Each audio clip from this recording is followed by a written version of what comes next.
ஆத்ம வித்யா யோகாவின் ஆன்மீக நறுமணம் ஆக்கம் பெறும் நம் மனம்.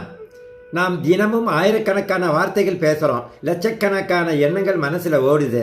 அதோடு சேர்த்து நம்முடைய இருப்பை, நேரம், கவனம், சக்தி எங்கே யாருக்காக செலவிடணும் கூட பெருசாக யோசிக்காமல் வாழறோம். ஆனால் உண்மை என்னன்னா, ஒரு சொல், ஒரு எண்ணம், ஒரு தவறான இடத்தில் இருக்கிற ஒரு நிமிடம் கூட ஒரு மனிதனோட வாழ்க்கையின் திசையையே மாற்றிடும் வலிமை கொண்டது.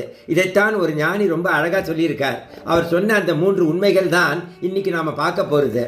இது உங்கள் வாழ்க்கையை பார்க்கிற பார்வையையே மாற்றக்கூடும். முதலாவது சொல், வேர்ட்ஸ்.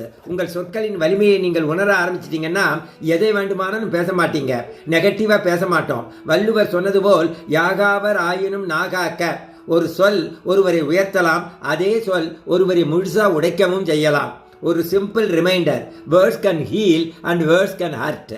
அதனால் சொல் ஒரு ஆயுதம், ரொம்ப கவனமாக கையாளணும். இரண்டாவது எண்ணம், தாட். உங்கள் எண்ணங்களின் ஆற்றலை நீங்கள் புரிஞ்சுக்கிட்டீங்கன்னா நெகட்டிவ் தாட்ஸே வச்சுக்க மாட்டோம், அதுக்கு இடமே கொடுக்க மாட்டீங்க. எண்ணம் போல் வாழ்வு. நீங்கள் எதை தொடர்ந்து நினைக்கிறீங்களோ அதுவாகவே மெதுவாக நீங்கள் மாற ஆரம்பிக்கிறீங்க. நினைவில் வையுங்க, watch your thoughts, they become your destiny. மூன்றாவது இருப்பு, பிரசன்ட். உங்கள் இருப்பின் பெருமையை நீங்கள் உணர்ந்துட்டீங்கன்னா தகுதியில்லாத இடங்களில் நீங்கள் இனிமேல் இருக்க மாட்டீங்க. உங்கள் நேரம், உங்கள் சக்தி, உங்கள் கவனம் இவை யாருக்காக செலவிடப்படணும்னு நீங்களே தெளிவாக முடிவு பண்ணுவீங்க. ஆன்மீகம் எங்கோ தேட வேண்டிய விஷயம் இல்லை, அது நம்மை நாமே செதுக்கிக்கிறது. ஔவையார் சொன்னது போல் நல்லாரை காண்பதும் நன்றே. நல்ல எண்ணங்கள், நல்ல மனிதர்கள், நல்ல சூழல் இதுக்குள்ள உங்கள் இருப்பு இருந்தால் உங்கள் மதிப்பு தானாகவே உயர ஆரம்பிக்கும். நாம் பல நேரம் அவங்க என்னை மதிக்கல, எனக்கு வேல்யூ தரலன்னு நினைக்கிறோம். ஆனால் உண்மை என்ன தெரியுமா?